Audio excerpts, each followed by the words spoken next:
everyone, I'm Jamie Poisson.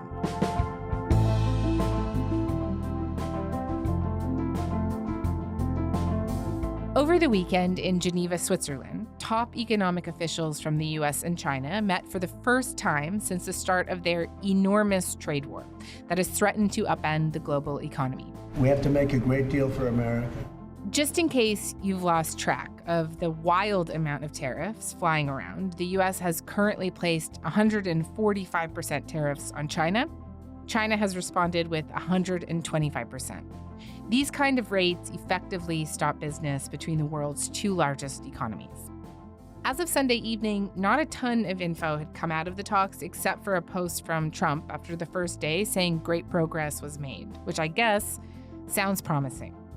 In addition to China, the U.S. has ostensibly been engaged in all sorts of post-Liberation Day talks with countries, including Canada. We're going to be friends with Canada. Regardless of anything, we're going to be friends with Canada. We're negotiating with many countries, but at the end of this, I'll set my own deals because I set the deal. They don't set the deal, I set the deal. Look, right now, we're doing trade. We have trade. We're getting along very well.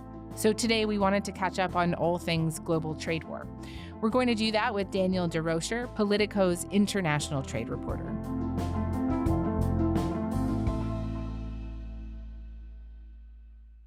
Hey, Daniel, thank you so much for coming onto the show today. Yeah, thanks for having me. Let's begin with the US-China talk, shall we? I think it's important that we timestamp this conversation in case more information comes out about what actually took place during these talks in Geneva. We're speaking at around 1 p.m. Eastern Standard Time on Sunday. As I mentioned in the intro, after the first day of talks, Trump said that there had been this total reset and that great progress was made. But do we know anything else about what happened this weekend? Well, actually, an email just came across from the U.S. So it's a U.S. readout of the talks. And they're basically sounding the same way that President Trump sounded in his Truth Social. They're projecting optimism. They say that the talks were productive. And that there will be more details tomorrow.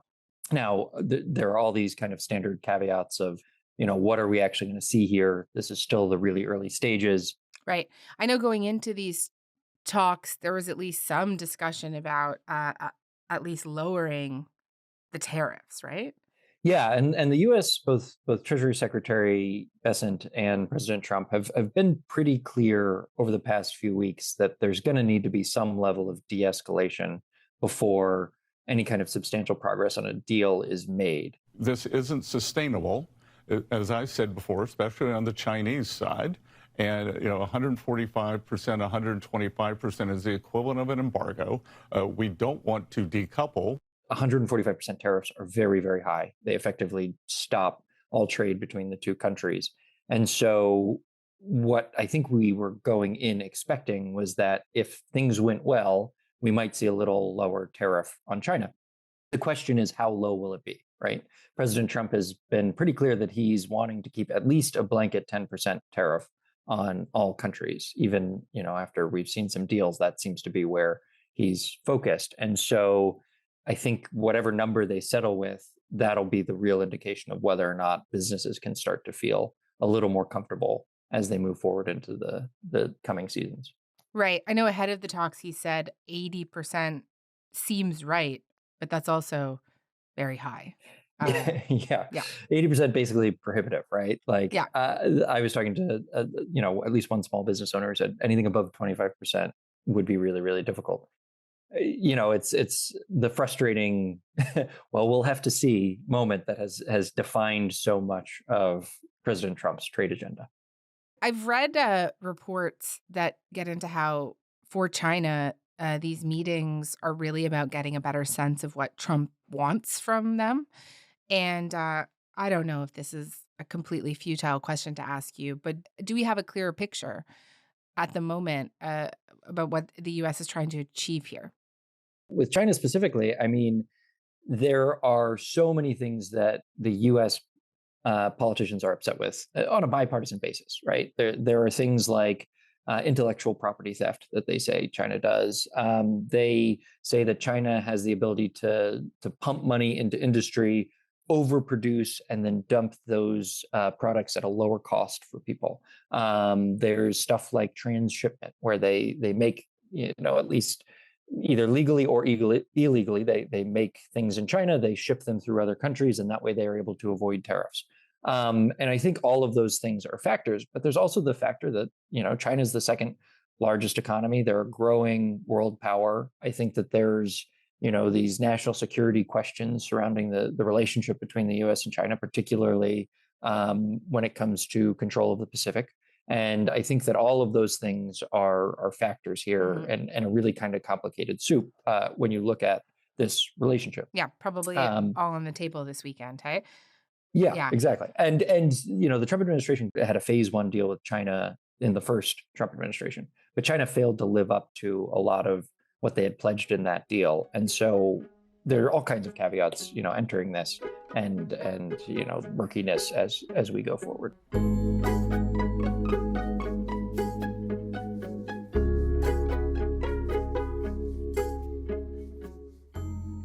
With the caveat that, the tariffs could be lowered tomorrow, I just want to talk to you a little bit about the effects that they are having and then could have on the ground, right?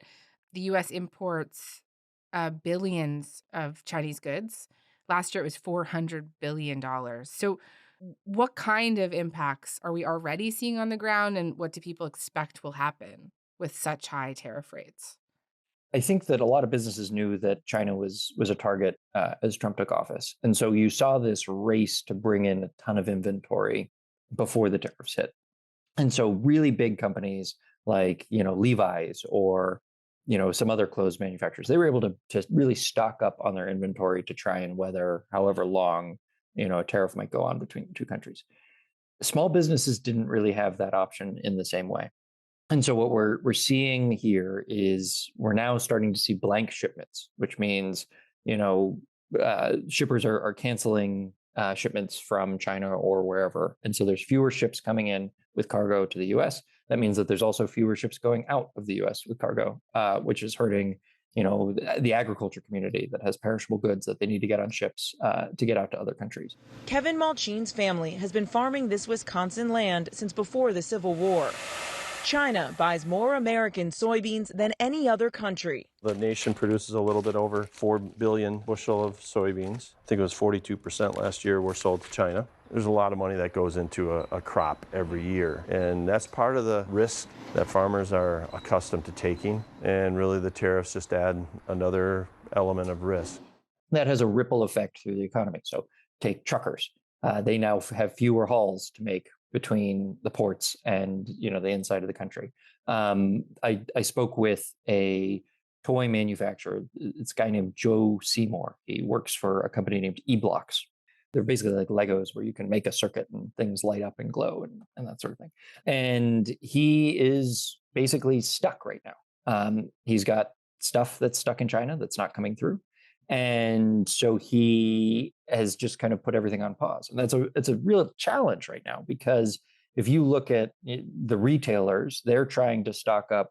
This is around when they would start stocking up for, the back to school sales that we see in, July and August.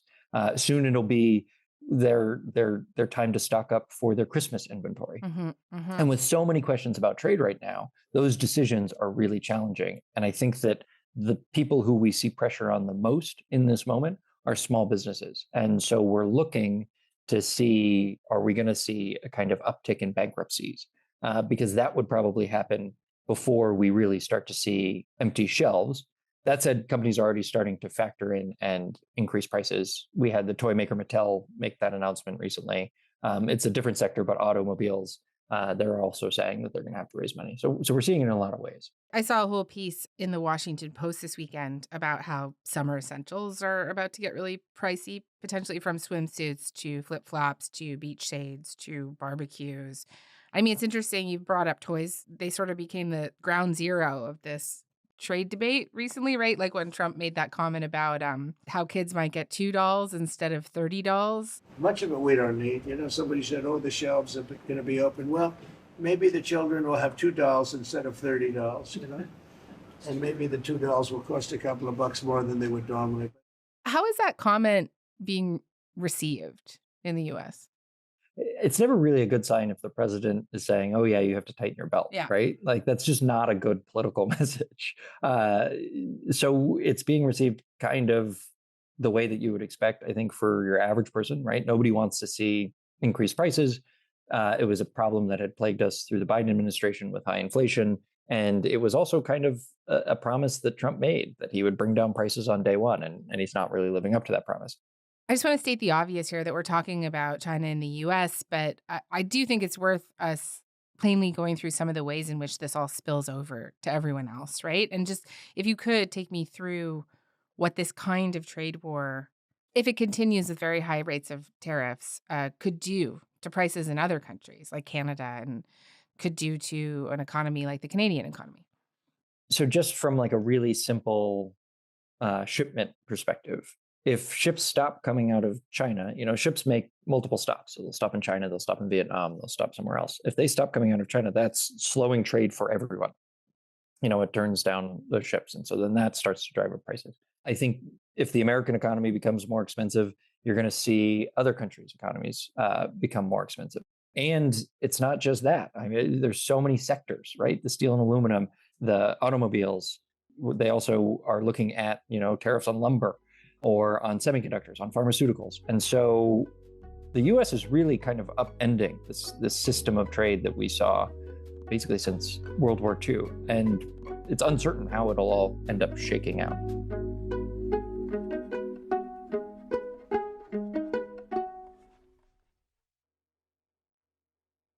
Let's talk about the other countries now. We've got 60 countries dealing with across the board 10% tariffs, as you mentioned. Those initial Liberation Day reciprocal tariffs that people will know very well from that chart that he held up in the Rose Garden, ranging from 12 to 50% are on pause until the beginning of July, I believe. Am I right? Yes, Yeah, until okay. July 8th or 9th. Yeah. And then in the meantime, a number of these countries are ostensibly negotiating with the US, right? And what do we know about how those negotiations are going broadly?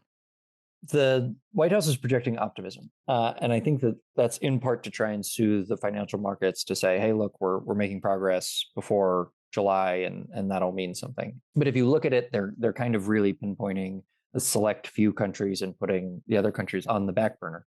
Specifically, obviously, we just saw a deal with the UK announced this week. Mr. Prime Minister, please take it away. Thank you, Mr. President, Donald. And this is a really fantastic, historic day in which we can announce this deal between our two great countries. And I think it's a real tribute to the history that we have of working so closely together.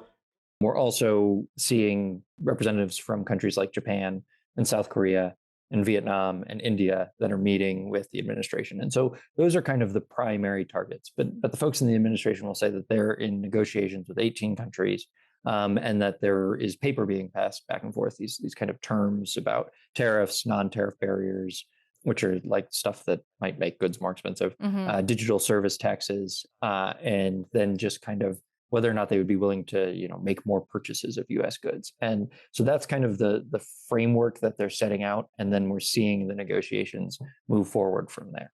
Can you tell me more about the deal with the UK? Yeah, so it's really kind of an agreement, right? I used the word deal in a headline and people were like, it's not a deal. Nothing's been signed.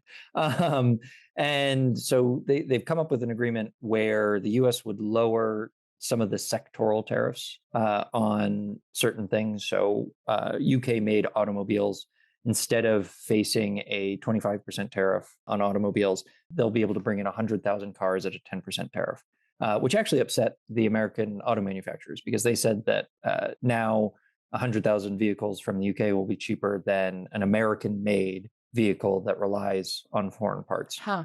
So that's one thing. There's going to be tariff relief for steel and aluminum for the UK. Their steel industry has been really struggling lately, and so they were able to secure that in the deal. And then they pledged to open the market to about $5 billion in U.S. goods, mostly in agricultural goods. That said, they still haven't changed their food standards, so we'll see how much actually gets sold.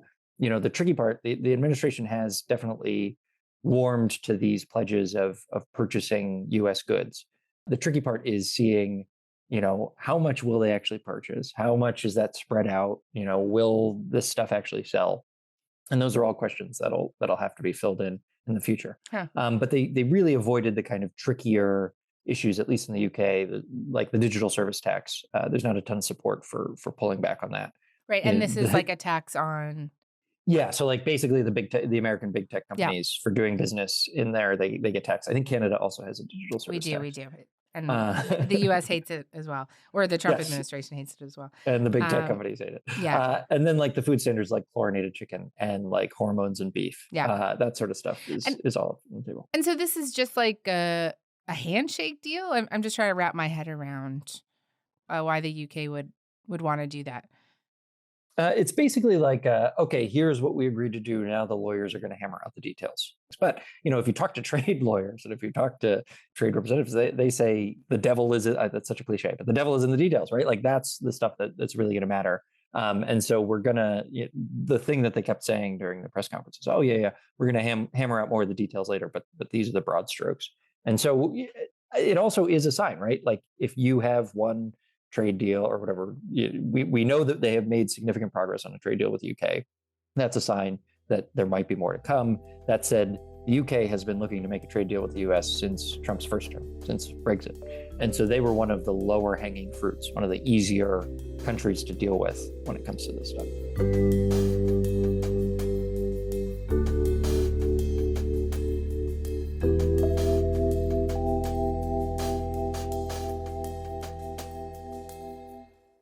Before we go, I do want to spend some time talking about Canada. Specifically, we currently have a whole confusing mix of tariffs that we are dealing with. 25% tariffs, though many CUSMA or USMCA compliant goods are exempt, something like 40%. We also have these sector-based tariffs on aluminum and steel, car parts that are not compliant with CUSMA.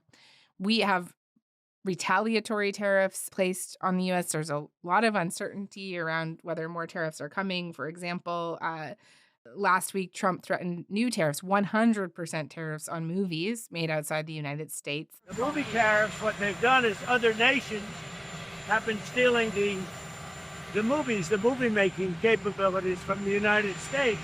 And we're making very few movies now. Hollywood is being destroyed. I can tell you one thing, movie makers love it. This was inspired by actor Jon Voight, who is Trump's so-called ambassador to Hollywood, along with Sylvester Stallone and Mel Gibson. American companies film a lot in Canada, so people are bracing here for that as well.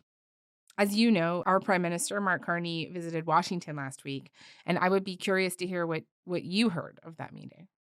The sense on the ground here was, it was kind of like, okay, yeah, he can come meet with me, but nothing's really going to come of it.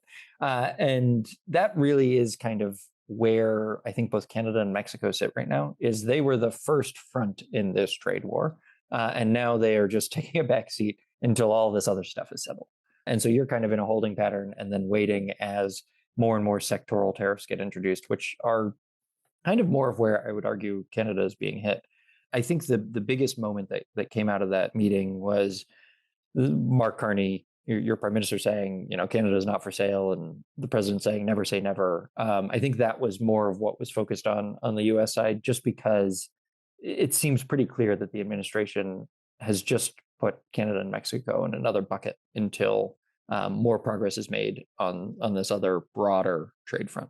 Although I'd be interested to hear your thoughts on this. I know there are different schools of thought around how countries should approach negotiating here. There are, is one broad school that thinks that the best way to deal with this is to get a deal as quickly as possible. And then another school of thought that says wait until the pain starts being felt in the U.S. and the pressure builds even more on Trump. And just are the people that you're talking to discussing this? Yeah, I mean, I think the administration's aware of those discussions too, right? So they keep saying that those that come first will get a better deal. And they've wanted countries to kind of, rather than retaliate, to come and say, well, here's what we're willing to work with. And, those who are in the front of the line, they say, well, we'll be able to get a better cut here. And I think this is best kind of illustrated in the different approaches of the UK and the EU, right? So the UK got hit with the lowest rate of reciprocal tariff because the US has a trade surplus with the UK. And so they felt comfortable and they didn't retaliate right away. They could sit back and they could kind of continue talking and come up with some sort of agreement. And then you also see the way that Prime Minister Keir Starmer has treated Trump, right? He's been really deferential. He's been complimentary. He's definitely taking that approach. And there are other examples of people who have been deferential, right? Mexican President Claudia Sheinbaum has done a similar thing, right? And you had this contrast between Canada and Mexico early on, where Mexico was being really conciliatory and Canada was taking a more like, hey, you're not going to bully us. Granted, the politics were so different, right? Yeah. Because Trump was not saying, hey, we want to annex Mexico. yeah, Mexico, the 51st state, right? And part of that was like his relationship with Trudeau and all that stuff. I get it. But it was really interesting to see those two approaches play out in that early stage. And now you're seeing it, you have the UK who came and made a deal. You have the EU who has really been sitting back and has been reluctant to engage with these kind of like terms papers that the Trump administration has wanted. They now have listed the 100 billion worth of goods that they want to put tariffs on, just because they're not seeing a ton of progress. And they seem to be making this calculation that we can sit back and wait. And so I think that the way I'm interpreting right now, particularly like the way some countries like Japan and the EU are responding, is that they do seem to be more inclined to do this wait and see approach more than anything else, particularly as it has become more clear that the 10% tariff is not going away, and that at best you might just be able to get relief or exemptions or carve-outs in these 25% tariffs on different industries. And so I think that there is this question of how much actually is there for countries to gain here if the US isn't really willing to budge. Yeah, and I know our ambassador, for example, in remarks that she made after Prime Minister Carney's visit to Washington, made it quite clear, in public at least, that we're currently not in any rush to make a deal. There's no question that the president and the prime minister left that meeting with a common view that there is a path forward for us to have discussions that will be successful and good for both countries. Again, we'll hold out for the right deal, the one that makes sense for Canada. There will probably be ups and downs getting from here to there, but it was a really good first step. Daniel, thank you so much for this. This was great. Happy to talk about it. It's been a crazy few months, and all of these tariffs are just absolutely head spinning. Yeah. It's like every single direction you turn, there's a different tariff. Yeah, tariffs everywhere. What a time to be a trade reporter. Thank you. Appreciate it. Yeah, thanks for having me.